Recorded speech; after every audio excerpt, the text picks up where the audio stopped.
Jai Hind everyone. Good morning to all of you. This is Pooja Upadhyay from Shri Ram Public School. In the last lecture, we have studied about the recruitment. Under that, we have already completed with the internal recruitment, right? Now, today we are going to see the external recruitment. In this, the organization, what they do, they appoint the employee from the externally, outsidely. Okay, see.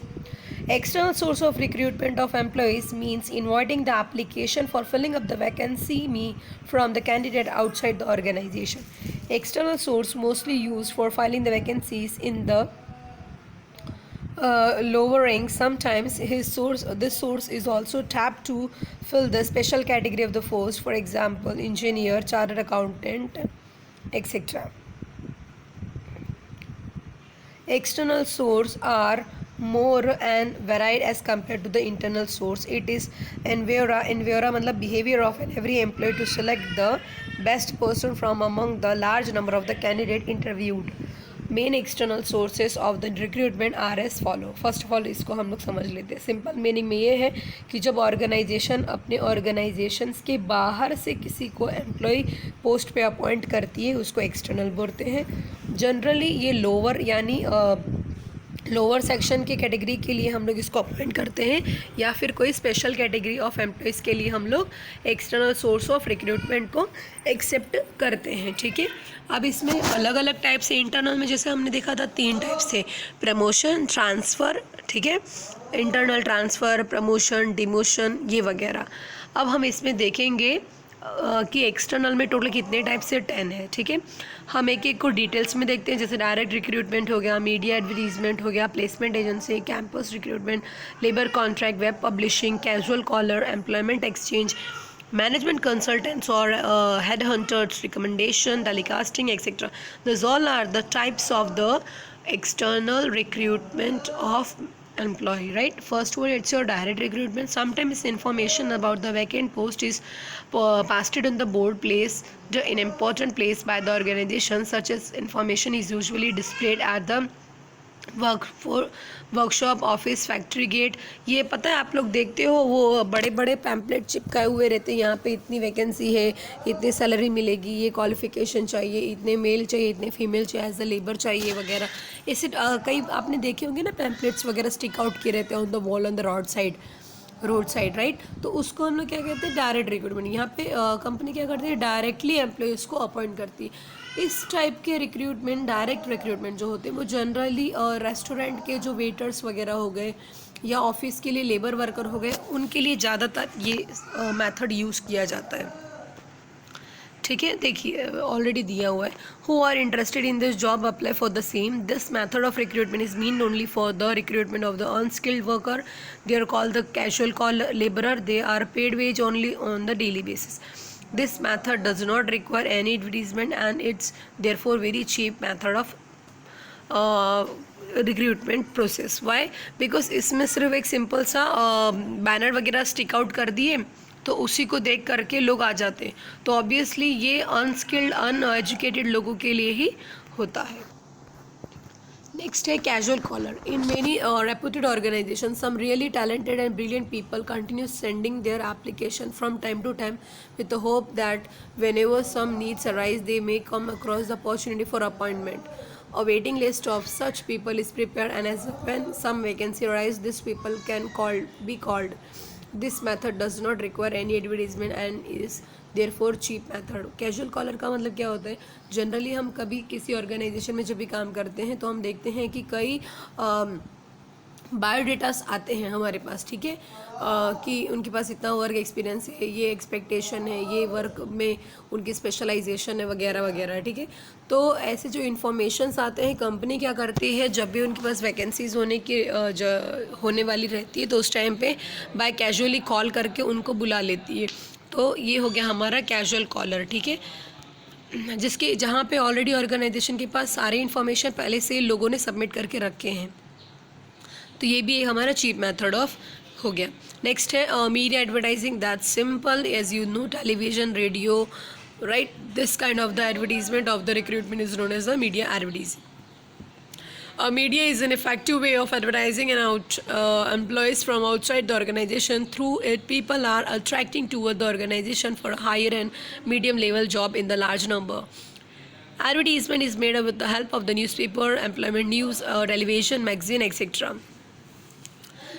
The advertisement gives the information about the number of the vacant post, nature of the job, required qualification, remuneration, etc. ये जो television newspaper में add आता है ना vacancies के, newspaper में तो अक्सर हम लोग देखते हैं कि कंपनीज़ के ऐड दिए रहते हैं जॉब रिक्वायरमेंट के लिए, ठीक है, तो ये वही वाला है मीडियम और एडवर्टीज़मेंट.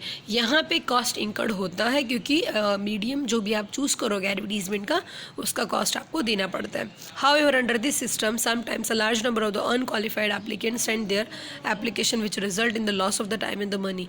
क्योंकि यहाँ पे जो क्वालिफिकेशन और यहाँ पे होता क्या है जनरली सभी लोग जो एग्जैक्ट उसी क्वालिफ़िकेशन को प्रिस्क्राइब नहीं भी करते हैं तो भी अप्लाई कर देते हैं, ठीक है, क्योंकि एडवर्टीज़मेंट में दिया हुआ है. तो ये यहाँ पे ज़्यादा करके टाइम और मनी का वेस्टेज होने का चांसेस होता है क्योंकि जो भी कैंडिडेट्स आएंगे एप्लीकेशंस आएगा उनको स्क्रूटिनाइज करना, इवैल्यूएशन करना, फिर लिस्ट बनाना फाइनल कैंडिडेट्स के, तो उतना टाइम और एक्सपेंडिचर तो हो ही रहा है ना ऑर्गेनाइजेशन का.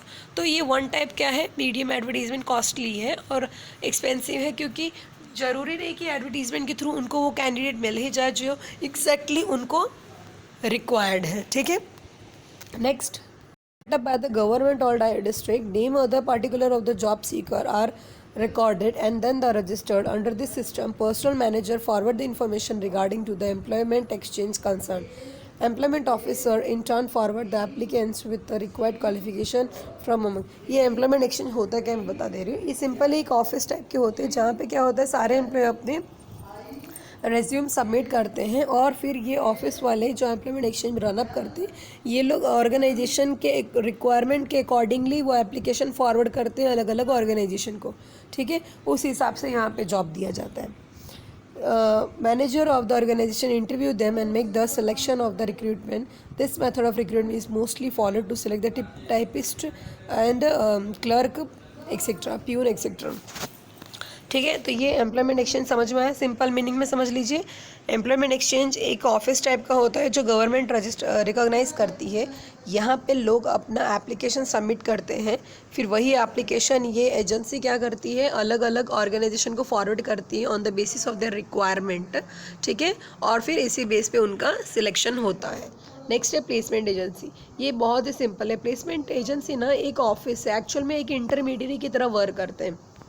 जैसे जो कैंडिडेट होते हैं उनको जॉब की रिक्वायरमेंट होती है, जो ऑर्गेनाइजेशन होता है उनको कैंडिडेट की रिक्वायरमेंट होती है, लेकिन दोनों एक दूसरे से बहुत दूर है, बहुत अलग है, ठीक है. तो ये प्लेसमेंट एजेंसी क्या करता है, इन दोनों के बीच की दूरी को मिटाता है. सिंपल मीनिंग में बता रहे हैं, प्लेसमेंट एजेंसी एक काइंड ऑफ का बिजनेस है. ये लोग अलग अलग कंपनीज़ के साथ एनुअली कॉन्ट्रैक्ट बनाते हैं, ठीक है, जिसके बदले में ये लोग उनसे कुछ कमीशन चार्ज करते हैं कि पर्टिकुलर ईयर में जब भी वैकेंसीज अराइज होगी पर्टिकुलर ऑर्गेनाइजेशन में, ठीक है, तो उस वैकेंसी को फुलफ़िल करने की रिस्पॉन्सिबिलिटी इन्हीं की होगी. और ये करते क्या है, ऑर्गेनाइजेशन से कमीशन लेते हैं और एम्प्लॉय से भी उनको जॉब लगाने के बाद उनसे भी सैलरी में कुछ परसेंटेज ऑफ कमीशन लेते हैं. ये इनका बिजनेस है. इनका पॉइंट ऑफ व्यू समझ में आ गया. अब यहाँ होता क्या बता रही हूँ, जैसे इन्होंने कंपनी के साथ टाई अप कर लिया कि आपके यहाँ पे जितनी भी वैकेंसी होगी पूरे साल में वो हम लोग फुलफ़िल कर देंगे. तो यहाँ क्या होता है कि वैकेंसी होने पर कंपनी को टेंशन नहीं लेना है कि हमारे एम्प्लॉय की रिक्वायरमेंट है नहीं मिल पा रहे, क्योंकि ये काम किनको उन्होंने दे दिया है, प्लेसमेंट एजेंसी को. तो प्लेसमेंट एजेंसी क्या करती है, जो कैंडिडेट्स यहाँ पे एप्लीकेशंस अपना देकर गए हैं, ठीक है, उन्हीं को फॉरवर्ड करती है. ये सेम प्लेसमेंट एम्प्लॉयमेंट एक्सचेंज की तरह होती है, लेकिन ये हाई पोस्ट के लिए भी हो सकता है. फिर वहाँ पे ऑर्गेनाइजेशन के अकॉर्डिंगली जो रिक्वायरमेंट होती है उस तरह से ये अपने अपने एम्प्लॉयज़ को वहाँ पर भेजती हैं, ठीक है. नेक्स्ट है मैनेजमेंट कंसल्टेंट्स और head hunters. These days management consultants are available in the market. This firm are experts in the recruitment of the managerial staff. ये जो मैनेजरियल कंसल्टेंट्स और हेड हंटर होते हैं ये सिर्फ और सिर्फ टॉप लेवल ऑफ मैनेजमेंट के रिक्रूटमेंट को फुलफिल करते हैं, ठीक है. नेक्स्ट है कैंपस रिक्रूटमेंट. ये मैं आपको नहीं समझाऊंगी क्योंकि आप इसको जानते हैं. कैंपस रिक्रूटमेंट वो है जो हमारे कॉलेजेस में, जैसे प्रोफेशनल डिग्री कॉलेजेस होते हैं, वहाँ पे जब हमारा क्वालिफ़िकेशन ख़त्म होने वाला होता है, फाइनल एग्ज़ाम के पहले कई अलग अलग कंपनियाँ आती हैं जॉब ऑफ़र करने के लिए, ये वो टाइप का कैंपस रिक्रूटमेंट है। नेक्स्ट, रिकमेंडेशन, ये आपको पता है रिकमेंडेशन यानी किसी एम्प्लॉय को रिकमेंड करना, कि सजेशन देना, इस तरह से होता है। With a view to establish the good employer-employee relation, sometime manager recruit the people on the recommendation of the existing employee. जैसे हमारे पुराने एम्प्लॉय ने किसी जान पहचान वाले को जॉब पे लगा दिया, तो उसके रिकमेंडेशन पे हम किसी को रख लेते हैं, ये वो टाइप है। नेक्स्ट है labour contractor. They are link between the laborer and the manager. They remain in the contract with both the laborer and the manager as and when the manager put up the demand for the labor. ये क्या होता है labour contract, मतलब जब भी काम चालू होती है, ये इनके बीच में ना मैनेजर और लेबरर के कॉन्ट्रैक्टर के बीच में एक कॉन्ट्रैक्ट बनता है कि जब भी उनका कोई भी काम चालू होगा, कोई भी साइट चालू होगा, तो उनके पास लेबर यहीं से जाएंगे, ये इस तरह का कॉन्ट्रैक्चुअल हो जाता है। नेक्स्ट है telecasting. This days some big organisation give the precedence to telecasting their job requirement during the course of telecasting information about the vacant post, required qualification, experience, possible recommendation, characteristic of the company are display. ये सारी चीज़ें क्या करते हैं, वो लोग telecast कर देते हैं, जिसके थ्रू इंटरेस्टेड कैंडिडेट यहाँ पे आ जाते हैं। ठीक है, आई होप सो अब आप लोग को क्लियर हो गया होगा कि एक्सटर्नल रिक्रूटमेंट कहाँ कहाँ से आता है। ठीक है, अब हम देखते हैं इसके मेरिट्स और डीमेरिट्स क्या हैं। सॉरी स्टूडेंट, एक टाइप और बच गया था, that is web publishing. This days internet has become an important medium for recruitment, specially the website have been created for the purpose of recruitment through the internet. The applicants get the information through them about the vacant post, like that naukri.com, monster.com, right? This kind of the thing they are doing this recruitment procedure, under which the applicants can apply for the post whatever the vacant, and the company also publish their vacancies under this such website. Okay, now next one is our merits and limitation of external recruitment. First, qualified personal. सबसे पहला merits क्या है, qualified personal, यानी कि fresh, qualified, intelligent, young blood company को मिलती है। ठीक है, ऐसा नॉलेज जो पहले से कहीं पे यूज़ हुआ नहीं, बल्कि फ्रेश नॉलेज है जो कंपनी को मिल रहा है। ठीक, दूसरा है वाइडर चॉइस। सेकंड में क्या कर रहा है, इंटरनल में हमारे पास कोई ऑप्शन नहीं रहता है, एक्सटर्नल में हमारे पास बहुत सारे ऑप्शन है, जो बेस्ट होगा उसको हम यहाँ पे सिलेक्ट कर सकते हैं। नेक्स्ट है fresh talent. As I told you कि यहाँ पे वही एम्प्लॉय आते हैं जो कहीं और काम नहीं किए, जैसे फ्रेशर हो गए। ठीक है, तो यहाँ पे फ्रेशर एम्प्लॉय हमको जल्दी मिलते हैं, जिनका टैलेंट क्या है, पूरी तरह फ्रेश है, तो उनके लिए भी हमारी ऑर्गेनाइजेशन न्यू प्लेटफॉर्म है, जहाँ पे वो फर्स्ट टाइम ज्वाइन कर रहे हैं, तो ऑब्वियसली वो अपना 100% एफिशिएंट देने की कोशिश करेंगे, तो इसका बेनिफिट हमें मिल सकता है। नेक्स्ट है कॉम्पिटिटिव स्पिरिट। जब हम एक्सटर्नल रिक्रूटमेंट करेंगे तो हमारे जो इंटरनल एम्प्लॉय हैं उनके बीच में अफ्रेड होगा और ऑटोमेटिकली कंपटीशन बढ़ जाएगा, और वो क्या करेंगे, नए वाले एम्प्लॉय से अच्छा करने की कोशिश करेंगे जो ऑलरेडी एग्जिस्टिंग एम्प्लॉय है। इससे कॉम्पिटिटिव एनवायरनमेंट होगा और कंपनी का वर्क परफॉर्मेंस भी बेस्ट हो जाएगा। ठीक है, जैसे स्कूल में आप लोग देखते हो ना, कोई नया स्टूडेंट आता है, मान लो वो एक आध क्वेश्चन का आंसर दे देते हैं टीचर्स को फ्रेश में, स्टार्टिंग में, तो टीचर उनको फेवरेट मानने लगती है, ऐसा बाकी बच्चों को लगता है, जबकि टीचर के लिए सब बराबर होते हैं, लेकिन हमें लगता है ना, हाँ वो नया है ना, इसके लिए टीचर उनको ज़्यादा मान रही है, तो हम क्या सोचते हैं कि हम भी आंसर देंगे ताकि हम उनसे भी ज़्यादा इंटेलिजेंट बन जाएंगे। इसी टाइप का कंपटीशन ऑर्गेनाइजेशन में भी होता है जब कोई नया आते हैं बाहर से। ठीक है, next less chance of favouritism. अब जब आप एक्सटर्नल ही अपॉइंट करेंगे तो ऑब्वियसली वो आपके लिए पूरी तरह से नया है, तो यहाँ पे फेवरेटिज्म यानी पार्शियलिटी कम होती है। मान लीजिए जब आप इंटरनली करते हो तो ऑब्वियसली प्रमोशन वगैरह, प्रमोशन डिमोशन ट्रांसफ़र की जब बात आती है तो मे भी चांस है कि वहाँ पे लेवल ऑफ मैनेजमेंट जो भी है वो पार्शियलिटी कर सकते हैं, फेवरेट कौन है, नॉन फेवरेट कौन है, लाइक दैट। बट जब एक्सटर्नली आप करोगे तो यहाँ तो फेवरेटिज्म का कोई चांस ही नहीं होता है। ठीक है, तो ये भी एक बेनिफिट है। नेक्स्ट है और disadvantage, limitation, dissatisfaction among the existing staff. नए के आने की वजह से पुराने लोग अनसेटिस्फाइड हो जाते हैं। क्यों? क्योंकि जो नया आया है सब उसी को ज़्यादा मानने लगते हैं, उसके वर्क एक्सपीरियंस को प्रेशर देने लगते हैं, बाकी हमारे काम को तो कोई देख ही नहीं रहा है। इस टाइप का एनवायरनमेंट क्रिएट हो जाता है जिसकी वजह से वो डिससेटिस्फाइड हो जाते हैं। Lengthy process. एक्सटर्नल एनवायरनमेंट जो है बहुत लेंदी प्रोसेस है। पहले रिक्रूटमेंट होते हैं, फिर सिलेक्ट होंगे, फिर उन जो आए हैं सिलेक्ट होकर के उनको ट्रेनिंग डेवलपमेंट दो, उनका प्लेसमेंट ओरिएंटेशन कराओ, फिर उनका परफॉर्मेंस चेक करो, फिर उसके हिसाब से उनको पे ऑफ डिसाइड करो। ये सारे में ना बहुत टाइम चला जाता है, इसलिए कहा गया है ये लेंदी प्रोसेस है। नेक्स्ट है कॉस्टली। कॉस्टली प्रोसेस क्यों? कि मान लीजिए जब आप एक्सटर्नल रिक्रूटमेंट कर रहे हैं, ठीक है, पहली बात तो जो आप सोर्स एडॉप्ट करेंगे उसमें एक कॉस्ट आपको इंकर्ड करना ही है, थोड़ा भी करना है लेकिन करना है, ठीक है, पहला। दूसरा, मान लो आपने सिलेक्ट किया, ट्रेनिंग डेवलपमेंट दिया, सब कुछ हो गया और उसके बाद भी employ up to the mark नहीं जो आपको एक्चुअल में रिक्वायर्ड था, और आपने फिर उसको भी कह दिया नहीं अब आप नहीं चाहिए, आप निकल जाओ, ठीक, फिर आप नया ढूंढने लग गए। तो जितना कॉस्ट उसके ट्रेनिंग डेवलपमेंट में पे किया आपने, उसके सिलेक्ट करने के प्रोसीजर में जितना भी टाइम और कॉस्ट गया, वो सारा तो हमारा लॉस ही हो जाएगा ना। तो इसके लिए क्या कहते हैं, ये क्या है, कॉस्टली प्रोसेस है, ठीक है। नेक्स्ट है चांस ऑफ रॉन्ग सिलेक्शन, जो मैंने पहले ही बोला।